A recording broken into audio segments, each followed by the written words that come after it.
Alrighty everyone, welcome back. It is now getting closer to the middle point of May of 2023, which means we're only getting closer and closer month by month until we finally are able to see the Ahsoka Tano series, which by the way is a show that was 100% written by Dave Filoni, that Kathleen Kennedy had really no involvement in at all. So this is going to be like the very first project that Kathleen Kennedy did not interrupt with and did not actually intervene and left it all up to Dave Filoni and Jon Favreau. This is Mike Zero. Subscribe if you're new and like this video to see future Star Wars updates. I'm also on Twitter at Mike01. I thank you also very much for the great and kind support.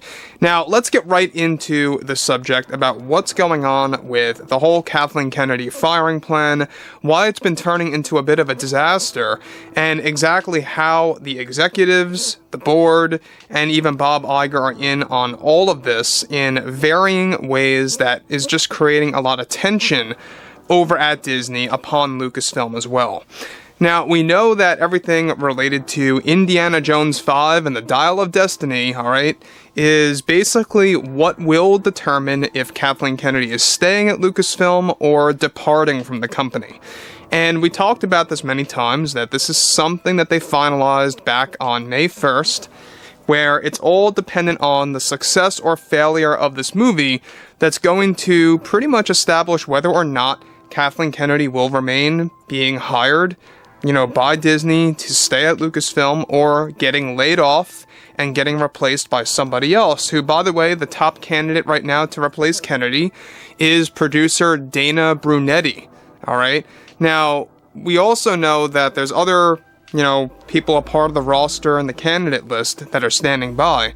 But one thing that really caused more tension over at Disney has a lot to do with the fact that Disney and Lucasfilm are now preparing to make several announcements to the fandom. Currently, Disney executives are fine-tuning their plan to fire Kathleen Kennedy from Lucasfilm. Now, many parts of this new plan have now been finalized. What the executives recently did agree on is that Kennedy is set to be laid off only on the case if Indiana Jones 5 becomes a box office failure and doesn't meet a specific amount of revenue gains. The specific revenue threshold for Kathleen Kennedy to stay at Lucasfilm is currently unknown. However, executives have all agreed on two things. If Indy 5 doesn't meet a specific type of fan engagement level or reception, and they see a trend of backlash mixed with the film not meeting a specific amount of gains, they are highly prepared to fire Kennedy. However, the plan is that many executives are in agreement with Bob Iger that they don't want to make it known that she will be fired. They plan to cover it up as if she is stepping down voluntarily to avoid drama on media outlet sites and fan celebrations. So, to really make this all the more clear, Disney, a lot of executives, and a lot of those a part of the company are taking up Bob Iger's offer or proposal to basically not make it public that she's getting fired, even if she meets that moment where she is getting fired. They want to cover it up like she's stepping down voluntarily and quitting on her own terms.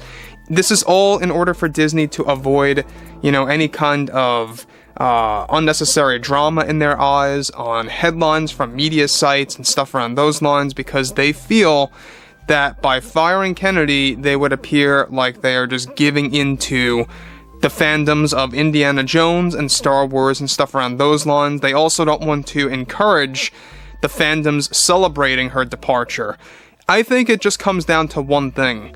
They realize how many fans dislike Kathleen Kennedy and her overall approach and what she has done to Star Wars.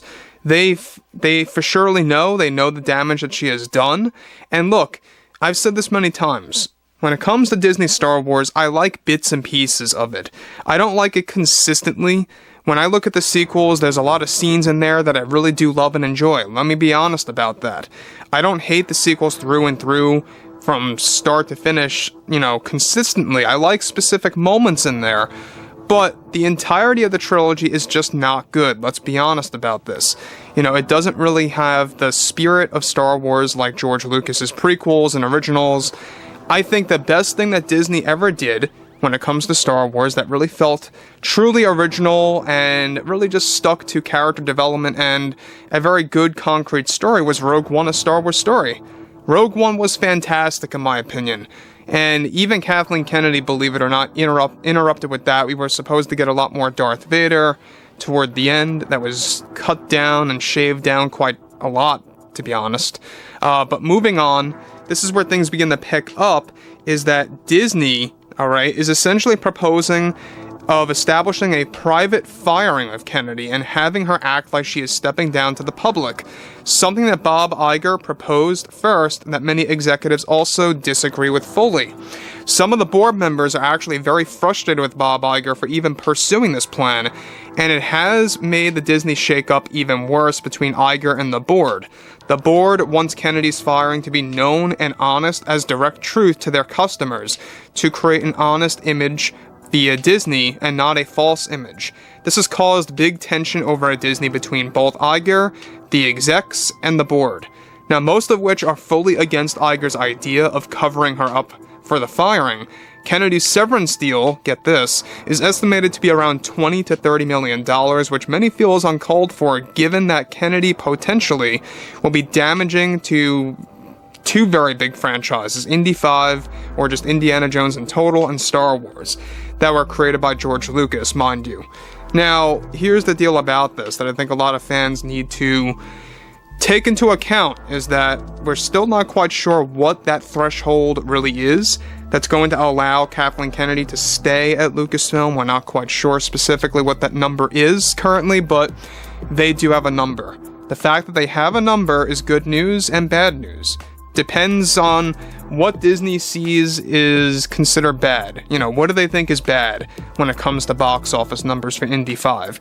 That's the only thing that worries me about what's going to happen with Indiana Jones 5 and the Dial of Destiny, is that given that we have, number one, the firing of Kennedy and getting her out of Lucasfilm is highly dependent on the performance of this film. And number two, it also has a lot to do with the fan reception. But what does Disney actually view that as? What is bad to them? That's the biggest question of all that I always keep asking myself. You know, we've seen what happened with The Last Jedi, and back then, Disney thought it was a huge hit regardless. You know, some fans love it, some fans hate it, but the hardcore fans, the majority, absolutely dislike it. And I don't think Disney ever really got that in the beginning, and they slowly began to understand what was really going on with the fandom. That it's not just about common moviegoers, but it's mostly about the hardcore fan base that really supports this franchise, that really gives it a leg up, and supports it.